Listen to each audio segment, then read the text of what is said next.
Hello guys, मैं जितेंद्र तिवारी आज आपको वर्ल्ड हिस्ट्री विश्व इतिहास का छठा टॉपिक 6 रशियन रेवोल्यूशन रूसी क्रांति पढ़ाऊंगा, समझाऊंगा और इससे आने वाले सारे क्वेश्चंस आपके जबान पर होंगे, आपके दिमाग में होंगे। ओके, तो डरना नहीं विश्व इतिहास की से। जैसे आपने विश्व इतिहास के 5 टॉपिक्स समझे, ऐसे ही छठा टॉपिक भी समझेंगे आसानी से। और एक दिन देखना 30 अप्रैल तक 30 अप्रैल तक पूरे 18-19 टॉपिक ना खत्म हो जाएंगे और समझ में आएंगे अच्छी तरीके से। वर्ल्ड हिस्ट्री पे आपका वो कमांड होगा जो शायद मेरा भी कमांड नहीं है। ओके, तो बने रहिए और घबराना नहीं है। हल्का भी, थोड़ा सा कठिन है वर्ल्ड हिस्ट्री, लेकिन समझना पड़ेगा भैया, है ना। तो याद रखना 20वीं शताब्दी की सबसे महत्वपूर्ण घटना है रूसी क्रांति। रूसी क्रांति 20वीं शताब्दी की सबसे महत्वपूर्ण घटना है। ठीक, इसके पहले भी क्रांतियां हुई थी। 18वीं शताब्दी में अमेरिकन क्रांति हुई थी। 19वीं शताब्दी में फ्रांसीसी क्रांति हुई थी। लेकिन फिर भी रूसी क्रांति अपनी पूर्ववर्ती क्रांतियों से पूर्णतया अलग थी, पूरी तरीके से अलग थी। सामान्यतया एक क्रांति दूसरे क्रांति से अलग ही होती है। प्रत्येक क्रांति का, हर क्रांति का अपना स्वरूप होता है, अपना विस्तार होता है, अपना उद्देश्य होता है और अपनी प्रकृति होती है। लेकिन रूसी क्रांति का फिर भी एक बड़ा महत्व है। अब देखते हैं ऐसा क्या हुआ कि इतना ज़्यादा महत्व है। सारी क्रांति पीछे हो गई और सबसे बड़ी क्रांति हो गई रूसी क्रांति। तो रूस में एक निरंकुश शासन था और उस निरंकुश शासन ने, उस गंदे शासन ने, उस बर्बर शासन ने रूसी गरीबी को, रूसी निराशा को, रूसी भूखमरी को, रूसी मतलब बाल वाली रूसी नहीं, भावनाएं समझिएगा, तो पूरी तरीके से रूस के जो निगेटिव पॉइंट थे, जो नकारात्मक बिंदु थे, उनको उसने क्या कर रखा था, ढक रखा था। और बाहरी आवरण में ऐसा लगता था प्रथम दृष्टया कि बस सब कुछ सही चल रहा है, लेकिन ऐसा था नहीं, वास्तविकता कुछ और थी। निरंकुश शासन ने पूरी तरीके से 18 करोड़ से ज़्यादा आबादी को पूरी तरीके से शोषित कर रखा था और बड़े पैमाने पर शोषण हो रहा था निरंकुश राजा के द्वारा रूस में। और उसी निरंकुश शासन के खिलाफ लोकतंत्र की मांग होगी, अपने अधिकारों की मांग होगी और समानता की बात होगी।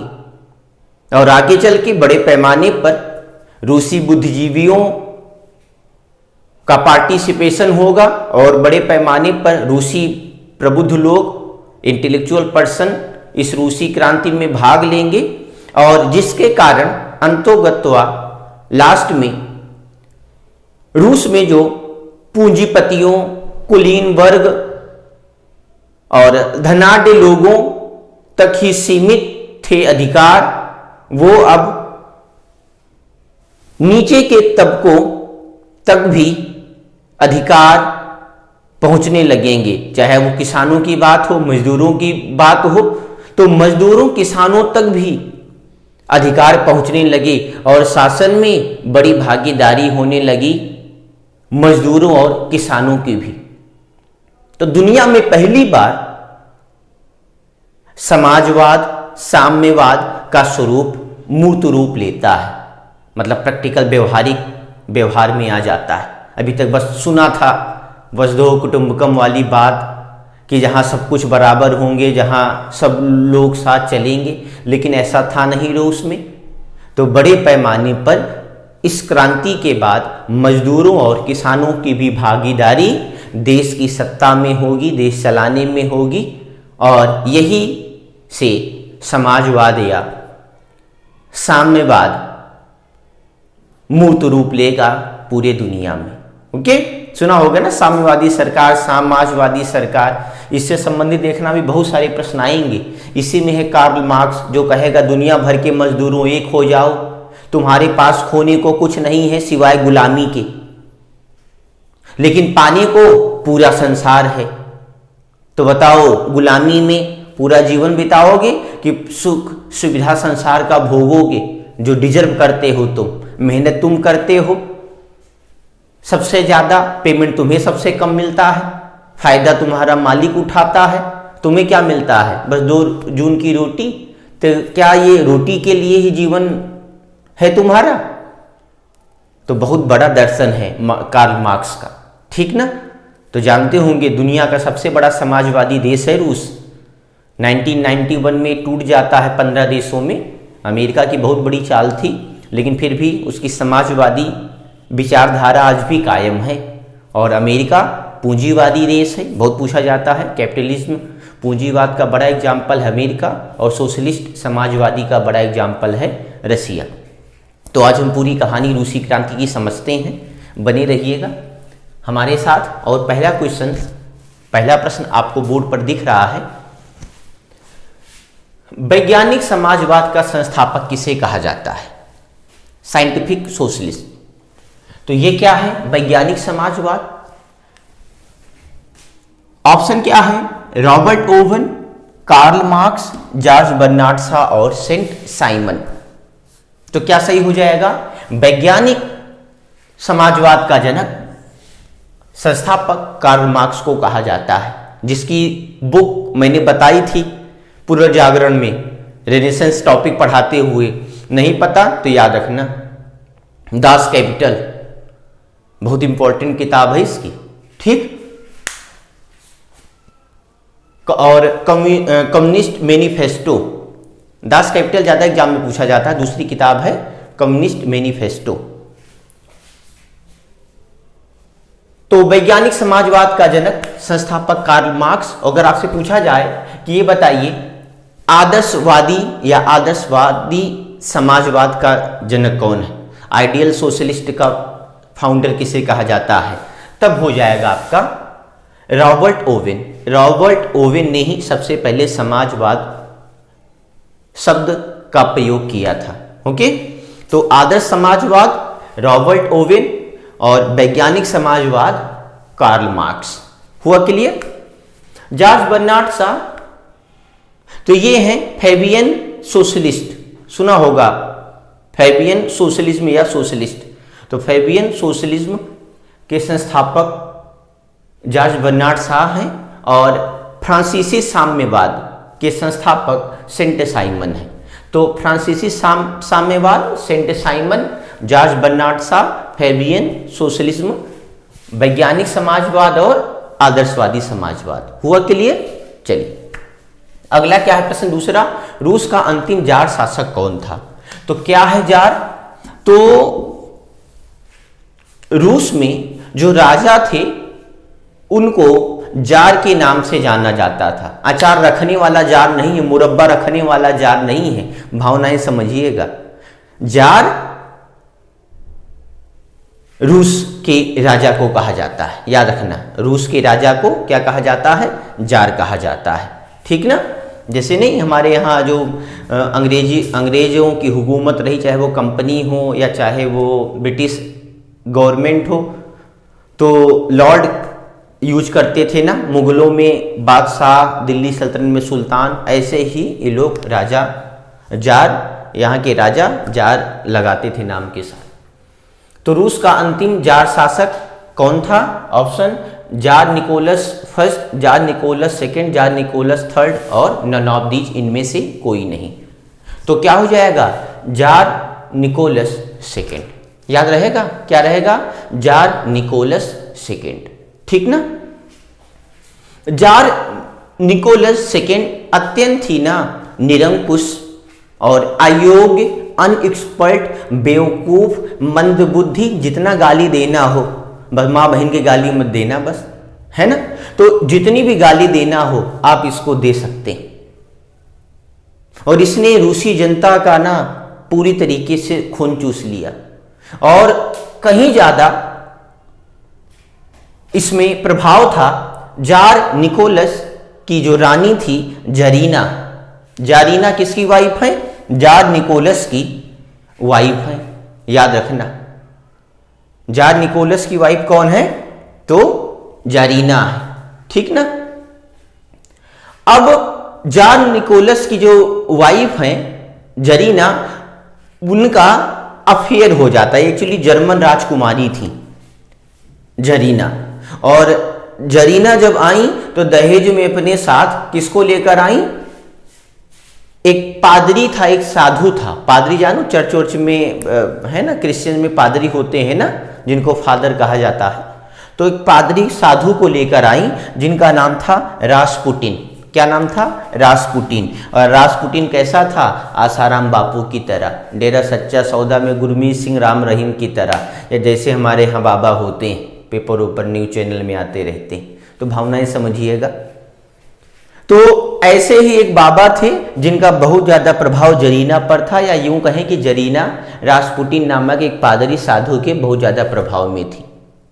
तो ज्यादा नियम कानून ना जरीना के दबाव में बनाता था जार निकोलस सेकेंड, और जरीना पर किसका दबाव रहता था? रासपुटिन का।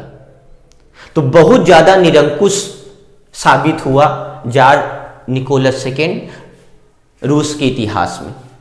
और प्रत्यक्ष तो शासन ये कर रहा था डायरेक्ट, लेकिन इनडायरेक्टली अप्रत्यक्ष रूप से नियम कानून कौन बनाता था? रासपुटिन।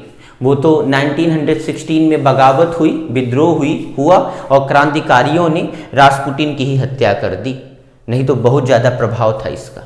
तो याद रखना, रासपुटिन पादरी साधु है, जरीना जार निकोलस सेकेंड की क्या है? रानी। अगला प्रश्न, रूसी क्रांति में बड़ी भूमिका किसकी रही? तो सबसे ज्यादा भूमिका किसने निभाई? A Trotsky, B Lenin, C both A and B, या ए बी दोनों, और डी निम्न में से कोई नहीं, या इनमें से कोई नहीं। तो क्या है इसमें? ये सही रहेगा आपका सी, बोथ ए एंड बी। ट्राटस्की और लेनिन दोनों की बड़ी भूमिका रही, और दोनों के सामूहिक प्रयास से रूसी क्रांति सफल हुई। ओके, आगे चल के लेनिन के हाथों में सत्ता आ जाती है क्रांति के बाद में। और अगर आपसे पूछ ले कि आधुनिक रूस का जन्मदाता किसे कहा जाता है, तो आधुनिक रूस का जन्मदाता किसे कहा जाता है? तब होगा स्टालिन। तब ना लेनिन होगा ना ट्राटस्की, क्या हो जाएगा? स्टालिन। याद रखना, स्टालिन क्या है? आधुनिक रूस का जन्मदाता है। ओके, ये भी प्रश्न पूछा गया। अगला प्रश्न देखिए, खूनी रविवार या लाल रविवार एक ही बात है, चाहे खूनी रविवार बोलो चाहे लाल रविवार। तो खूनी रविवार या लाल रविवार घटना किस वर्ष हुई? तो ऑप्शन क्या है? 20 जनवरी 1905, 21 जनवरी 1905, 22 जनवरी 1905 या 23 जनवरी 1905। तो याद रखना 22 जनवरी 1905, 22 जनवरी 1905 में खूनी रविवार या लाल रविवार नामक घटना हुई। एक्चुअली रूस जापान जैसे एक छोटे से देश से हार जाता है, और फिर एक बड़े दार्शनिक थे जिनका नाम था गैपे। क्या नाम था? गैपे। गैपे नामक व्यक्ति के नेतृत्व में कई सारे रूसियों ने अपनी मांग को लेकर, आर्थिक और सामाजिक मांग को लेकर एक मार्च निकाला, काफिला निकाला, और वो काफिला, वो march Nicholas second, tsar Nicholas second से मिलने आया। और इससे पहले कि मिलने आता वो काफिला गैपे के नेतृत्व में, कि जरीना ने गोली चलवा दी सैनिकों के हाथों, और फिर 130 से ज्यादा पुरुष मतलब आदमी, औरत, बच्चे, बेकसूर औरत, आदमी और बच्चे मारे गए। और यही घटना रूस के इतिहास में खूनी रविवार या लाल रविवार के नाम से जानी जाती है। तो चूंकि उस दिन रविवार था, इसीलिए इतिहास में इसको खूनी रविवार या लाल रविवार की संज्ञा दी गई। तो गोली किसने चलवाई? जरीना के कहने पर बेकसूर बूढ़े, बच्चे, आदमी, औरतों को मार दिया गया और उनकी संख्या कितनी थी? 130 लोग मारे गए। तो ये घटना रूसी इतिहास में खूनी रविवार या लाल रविवार के नाम से जानी जाती है। तो इतने प्रश्न नोट कर लीजिए। आगे और प्रश्न हैं जो मैं फिर करवाता हूं। देखिए बोर्ड पर कुछ इंपॉर्टेंट क्वेश्चंस फिर से लिखे हैं और इन क्वेश्चंस को आपको ध्यान से देखना है और इससे संबंधित जो ऑप्शन है मैं अच्छा समझा दूंगा अच्छे से, ताकि आप एग्जाम में बिना टाइम गंवाए अपने सही ऑप्शन को सिलेक्ट कर सकें। तो पहला क्वेश्चन क्या है? बोल्शेविक और मेंशेविक किस दल के गुट या भाग थे? तो बोल्शेविक और मेंशेविक ये गुट हैं या भाग हैं किस राजनीतिक दल के? तो सोशल डेमोक्रेटिक के, है ना। एक्चुअली दो मेन पार्टियां थी वहां पर, दो मेन दल थे, जैसे बीजेपी, कांग्रेस वगैरह ना भारत में, कुछ देशों में नहीं है, डेमोक्रेटिक पब्लिक, डेमोक्रेटिक फिर रिपब्लिक या कंजर्वेटिव, हाँ ऐसे ही। तो यहाँ पर भी दो मेन दल थे, एक था सोशल डेमोक्रेटिक, एक था क्रांतिकारी समाजवादी दल। तो बोल्शेविक और मेंशेविक ये सोशल डेमोक्रेटिक के पार्ट थे। ये दूसरा इंपॉर्टेंट दल है रूस का। ड्यूमा, जो रूसी संसद, उसको ड्यूमा कहा जाता है, ये पता होगा आपने अगर कभी लूसेंट वगैरह पढ़ा होगा, जनरल नॉलेज। रोमानोव क्या है? ये भी पूछा गया प्रश्न है। तो जो जार शासन है ना 1917 की सफल रूसी क्रांति के साथ ही खत्म हो जाता है। ओके, और यहीं के साथ या 1917 के साथ ही 300 साल से ज़्यादा पुराना रोमानोव वंश का अंत हो गया रूस में। तो जो जार वगैरह शासन नहीं कर रहे थे, तो दे बिलोंग्स फ्रॉम रोमानोव अंपायर या रोमानोव डायनेस्टी। ठीक, तो 300 साल पुराना रूसी शासन या रूसी साम्राज्य किस वंश से संबंधित करता है? रोमानोव, ड्यूमा संसद।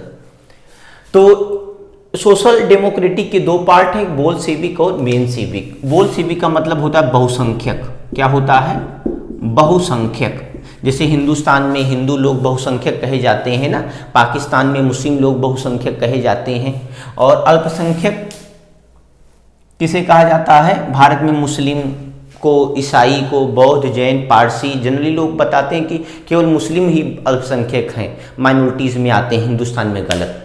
हिंदू को छोड़कर बौद्ध, जैन, पारसी, ईसाई, सिख ये भी आते हैं माइनॉरिटीज़ में। तो बहुसंख्यक बोल्शेविक के अंतर्गत आते थे और अल्पसंख्यक मेंशेविक के अंतर्गत आते थे, याद रखना है। अगला, जापान के हाथों रूस की पराजय किस वर्ष हुई? तो मैंने इसके पहले भी बताया कि बहुत बड़ी घटना थी रूस के इतिहास में या विश्व के इतिहास में, कि रूस एक जरा से देश से हार गया, जापान जैसे देश से हार गया। आप जानते होंगे सेकेंड वर्ल्ड वार के दौरान 6 अगस्त 1945 और 9 अगस्त 1945 को अमेरिका ने हिरोशिमा और नागासाकी, दो मेन शहरों पर, जापान के मेन शहरों पर परमाणु बम गिरा दिया और दुनिया को लगा कि अब जापान का एक्सिस्टेंस, अस्तित्व खत्म हो जाएगा। लेकिन ऐसा हुआ नहीं हुआ। जापान टेक्निकल बहुत स्ट्रांग है। अभी देखो आप, कोरोना वगैरह कहाँ ज़्यादा फैल रहा है? जापान में। पता नहीं कैसे उसने कंट्रोल कर लिया। अमेरिका जैसे विकसित या बड़े देश नहीं कंट्रोल कर पा रहे, है ना। तो बड़ी घटना थी। तो कब हारा था? तो 1901 या 2 में, 2 या 3 में, 3 या 4 में, 4 या 5 में, तो 4-5 में, 1904-5 में जापान के हाथों रूस की बड़ी पराजय हुई थी। और इससे क्या हुआ? फिर एक बड़ा क्वेश्चन मार्क लगा था निकोलस सेकंड के ऊपर, जार निकोलस सेकंड के ऊपर, जो कहाँ राज कर रहे थे, रूल कर रहे थे? रूस पर, है ना। तो भाई अगर किसी देश से कोई देश हारता है तो उस देश के प्रधानमंत्री, राष्ट्रपति या उस प्रमुख पर तो प्रश्न चिन्ह लगेंगे ही लगेंगे ना, कि कहाँ पर क्या मिस्टेक रही, कमी रही, जिससे छोटे से देश से भारत मतलब कोई देश हार गया, है ना। अगला, रूसी क्रांति में dot dot fill in the blanks आप ही को भरना है, का वही स्थान है जो फ्रांसीसी क्रांति में पेरिस का था। सुना होगा आपने नेपोलियन का पेरिस मार्च ना। तो जैसे फ्रांसीसी क्रांति में पेरिस का रोल था, वैसे ही रूसी क्रांति में किस रूस के शहर का रोल था? ऑप्शन में पेट्रोग्राड, पोलैंड, जॉर्जिया, क्रीमिया। तो याद रखना पेट्रोग्राड। जब जापान जैसे देश से रूस हार जाता है, उसके बाद फिर बड़े पैमाने पर असंतोष, निराशा रूसी लोगों के दिमाग में घर कर जाती है और लोग बहुत ज़्यादा एग्रेसिव हो जाते हैं। रूसी शासन के खिलाफ लोग सड़कों पर उतर जाते हैं और बड़े पैमाने पर पेट्रोग्राड शहर में मजदूर, किसान, जो जिस कंपनी में काम करते थे, स्कूल कॉलेज में जो लोग थे, सब छोड़ छाड़ के सड़कों पर आ गए। बड़े पैमाने पर दुकानें लूट ली गई, हिंसा हो गई, बड़े पैमाने पर हिंसा हुई रूसी शासन के खिलाफ। और यही है पेट्रोग्राड की घटना, ठीक ना। और मजबूरन फिर सैनिकों को आदेश देता है निकोलस सेकेंड कि इन सबको पकड़ लो, मारो, पीटो। लेकिन अब क्रांति बड़े पैमाने पर फैल चुकी थी, जिसको जार निकोलस सेकेंड नहीं अब कंट्रोल कर सकता था, है ना। अब तीर कमान से निकल चुका था। अगला लास्ट पॉइंट है, लास्ट क्वेश्चन है आज का। प्रथम विश्व युद्ध के दौरान लेनिन, अच्छा एक पॉइंट और याद रखना, किसी पेट्रोग्राड घटना के बाद ना जार निकोलस सेकेंड को मानना पड़ा कि मेरा गलत शासन है, आप लोग चाहते मैं गद्दी छोड़ूं, मैं गद्दी छोड़ दे रहा हूं, और गद्दी फिर ये छोड़ देता है। ये मार्च 1917 की बात है। तो यहीं से फिर पेट्रोग्राड की घटना के बाद क्या हुआ, रूसी क्रांति सफल हो जाती है। मार्च 17 में, मार्च 17 में ये अपनी गद्दी छोड़ देता है। कौन? Jar Nicholas second. पेट्रोग्राड घटना के बाद में बड़ी पैमाने पर घटना हुई थी ना। और फिर इस घटना के बाद में, पेट्रोग्राड घटना के बाद में, फिर लेनिन एक बोल्शेविक दल, यही बोल्शेविक बहुसंख्यक जो गुट था सोशल डेमोक्रेटिक का, तो उसका नेता था लेनिन। और लेनिन के नेतृत्व में रूसी क्रांति सफल होती है और वो प्रमुख बनता है। लेकिन आगे चल के बोल्शेविक के समर्थक और बोल्शेविक के विरोधियों के बीच में विवाद हो जाता है। बोल्शेविक के जो विरोधी थे वो कहते थे बोल्शेविकों को बुरा, और जो बोल्शेविक के लोग थे वो बुरा कहते थे अपने विरोधियों को। तो नवंबर 17 में फिर से क्रांति हुई, और नवंबर 17 की क्रांति के बाद क्या हुआ, रूस में सोवियत की स्थापना हुई, साम्यवाद की स्थापना हुई। समाजवाद ने वो मूर्त रूप ले लिया जो उसने स्टार्टिंग में सपना देखा था, है ना। तो मार्च में क्रांति हुई और फिर 7-8 महीना बाद नवंबर में फिर से क्रांति हुई, और फिर उस रूस का स्वरूप दिखा जो आज विश्व देख रहा है ना। जब तो जार के खिलाफ हुई थी, 5-6 महीने बाद फिर से बोल्शेविकों के खिलाफ उनके विरोधी करते हैं। फिर सोवियत, सुना होगा सोवियत संघ, तो सोवियत या साम्यवाद की स्थापना होती समाजवाद की। तो लास्ट प्रश्न क्या है, प्रथम विश्व युद्ध के दौरान लेनिन का नारा था युद्ध जारी रखो, युद्ध बंद करो, आजादी या निम्न में से कोई नहीं, इनमें से कोई नहीं। तो क्या होगा, युद्ध बंद करो। एक्चुअली सेकेंड वर्ल्ड वार में रूस शामिल हो जाता है। सेकेंड वर्ल्ड वार में, सॉरी फर्स्ट वर्ल्ड वार, प्रथम विश्व युद्ध 1914 से 18 तक हुआ था ना, 1914 से 1918 तक। और इस प्रथम विश्व युद्ध में रूस को बड़ी पराजय मिलती है जर्मनी के हाथों। एक्चुअली रूस जो था वो मित्र देशों के साथ शामिल हो गया था। आगे मैं आपको इंग्लैंड की क्रांति, फिर वर्ल्ड फर्स्ट वर्ल्ड वार पढ़ाऊंगा, तो उसमें आपको बताऊंगा मित्र देश क्या हैं, धुरी देश क्या हैं। तो बहुत आप लोग प्रश्न पूछते हैं ना, वो सारे प्रश्न अब आपके क्लियर हो जाएंगे, कॉन्सेप्ट एकदम क्लियर हो जाएगा। तो मित्र देशों के साथ लड़ता है और रूस को पराजय मिली किसके हाथों? जर्मनी के हाथों। और फर्स्ट वर्ल्ड वार चल ही रहा था कि 8 महीने पहले ही रूस जर्मनी से संधि कर लेता है और फर्स्ट वर्ल्ड वार से अपने आप को अलग कर लेता है।